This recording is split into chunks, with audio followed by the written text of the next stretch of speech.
Public ఇప్పుడు మా రాముల తాత ముచ్చట పట్టుకొచ్చేయాలి కదా. మరి పెద్ద మనిషి ఏం వార్త తీసుకొస్తున్నాడో అరుచుకుందాం పాండ్రి. ఓ తాత ఏం చేస్తున్నావే? ఏంద్రా మామూలు అని చెప్పి మా వాళ్ళని పంపితే నా పిల్లం ఊరిపోయిందని వెళ్ళకొచ్చినావాట ఏంద్రా? అంతా పట్టుకొని అవారింటి మీద నేనే మరి నువ్వు పీకనీకి ఇంటికాడ ఉన్నావా? ఏటన్నా కూలికో నాలికోపోయి నాకు మామూలు ఇస్తేమవుతుంది. లేకుంటే నా వెనక మర్ర తిరుగు నీకు కూలిస్తా. అరే కొమ్ముర్రా విన్ని కొమ్మురి.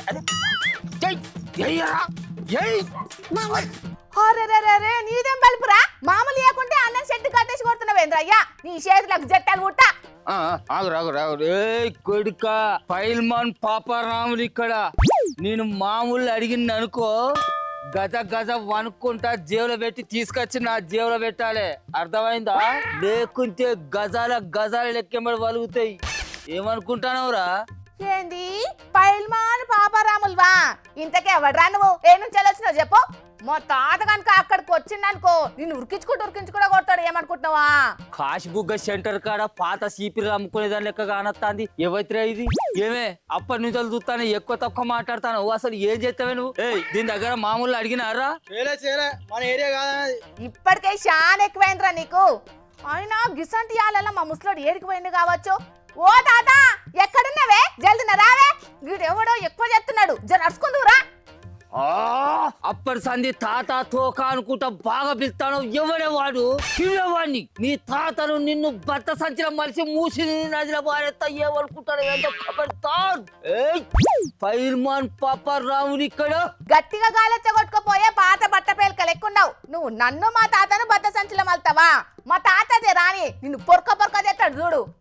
అరే ఇది బాగా ఓవర్ చేస్తారా. దీన్ని ఆ కుర్చీల నుంచే లేపేయాలరా. దీనికి వార్తలు రాసి ఇచ్చడానికి ఒకసారి ఫోన్ కలిపి నాకు నేను వాతో మాట్లాడతా. ఏం పేరు రా? అరే తమ్ముడు సెవెన్ ఈ పొల బాగా ఎక్కువ చేస్తాందిరా తమ్ముడు. దీన్ని రేపు పొద్దుటి వరకు ఆ కుర్చీల నుంచే లేపేయాలి. నువ్వు వార్తలు రాసిచ్చు బంద్ పెడితే అది రేపటి నుంచి ఆ కుర్చీలో కూర్చోదు. వినబడుతుందా? మరి లేకుంటే తమ్ముడు నా సంగతి ఏందో ఎరికే కదా. మరి ఆ ఏరే తీరుకుంటే ఏంటి నేను ఎవరనేది కూడా నీకు తెలియదారా? అందుకేరా మనం ఎవ్వరు గుర్తుపడతాడు కాబట్టి మన మీద ఒక 20-30 కేసులు కావాలరా.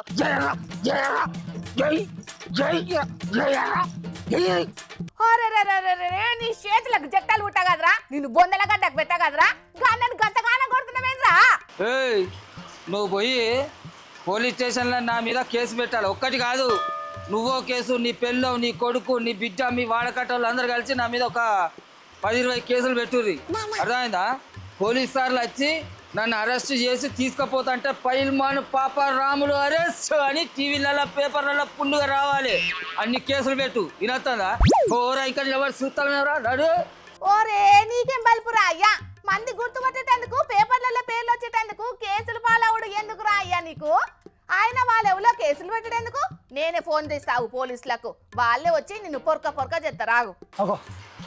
అబ్బాయి కొడుకు అరే వీడు పోయి కేసు అన్న పెట్టిండో పెట్టలేదో కానీ ఇప్పుడే పోలీసు సార్ల సైరన్ వస్తుంది ఏంద్రా. ఇప్పుడు కనుక మనం దొరికినాం అనుకో కొడుక పొరక చేస్తారు. నేను పోయి ఏమన్నా దాచుకుంటే మీరు కూడా ఎక్కడికన్నా ఉడకరా. అగ్గరో పోలీస్ సార్ల సైరన్ ఇన్నరాగానే పైల్మాన్ పాపారాములు వచ్చి ఎనుగుల దాక్కున్నాడు. ఎందుకు కావచ్చు? పైల్మాన్ లేదు పాడు లేదు. నేను పాపారాముని ఏంది పాస్బాల మొక్కం దానా? నేను వచ్చి రాములేనే, మీ తాత రాములే అనుకున్నా.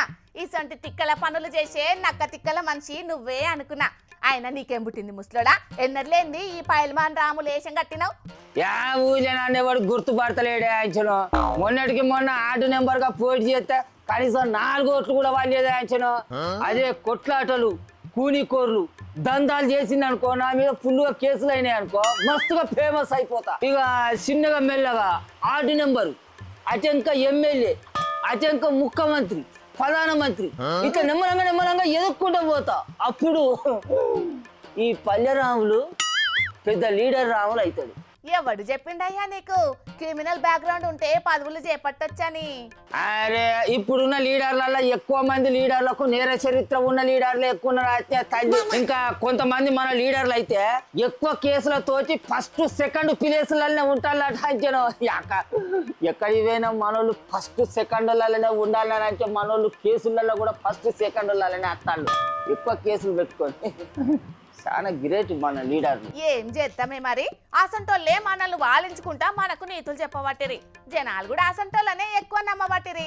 అందుకేనే నా మీద ఓ 10-20 కేసులు అయినాయి అనుకో, ఎసంటి పసారాలు లేకుండా ఎవరి సాయం లేకుండా నేను ఒక పెద్ద లీడర్ని అవ్వచ్చు. అందుకేనే నీకు పుణ్యం ఉంటుంది. నువ్వన్నా ఒక 10-20 కేసులు నా మీద అయ్యేటట్టు చూడే నీకు పుణ్యం ఉంటుంది. ఒక్క పోలీస్ కేసులు అయితే సరిపోతుందా, లేకుంటే పోలీస్ సార్లతోటి తండ్రి కూడా కావాలనా? అబ్బా గసని కేసులు వద్దు నాకు. కేసు అంటే ఎట్లుండాలి ఎరికేనా, నేను పోలీస్ స్టేషన్ పోకముందుకే నాకు బెయిల్ వచ్చేటట్టుండాలి. కానీ టీవీలలో పేపర్లలో పెద్ద బిగ్ బ్రేకింగ్ వార్త, ఇప్పుడే అరెస్ట్ అయిన పైల్మాన్ పాప రావులు అనేటట్టు ఒక 2-3 రోజులు వాటిలో మారు మోగాలి. అసలు కేసులు ఏమైనా ఒక 2-3 పెట్టడానికి పుణ్యం కూడా దండం పెడతాం. శిషి ఆశ కద్దుండాలి, నీకు సిగ్గుండాలి ముసలోడా. అసలు బతుకు లేకుంటే ఏందే, మంచి మనిషిగా 4 వద్దులు బతుకుతే చాలదానే.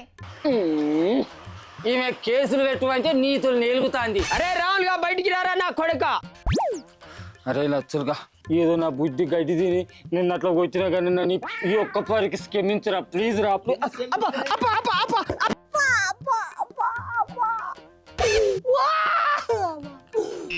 గుద్దురు కొడుకు.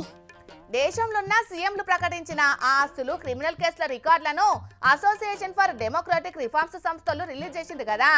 దాని ప్రకారం చూస్తే ముఖ్యమంత్రుల మీద కూడా బగ్గనే కేసులున్నాయి. దాంట్లో 89 క్రిమినల్ కేసులతోటి Telangana CM Revanth Reddy sir first place ఉన్నాడు. అందుకే మా ముసలోడు కూడా కేసులు ఎక్కువ ఉంటే జల్దిన పెద్ద లీడర్ కావచ్చని అనుకుంటున్నాడు. కానీ ప్రజల కోసం పోరాటాలు చేసేటప్పుడు కేసులు అవుతాయి, అంతేగాని కేసులు అయితే లీడర్లు అవుతారు అనుకుంటే అది ఎన్నటికీ జరగని ముచ్చట్నే. ఏమంటారు?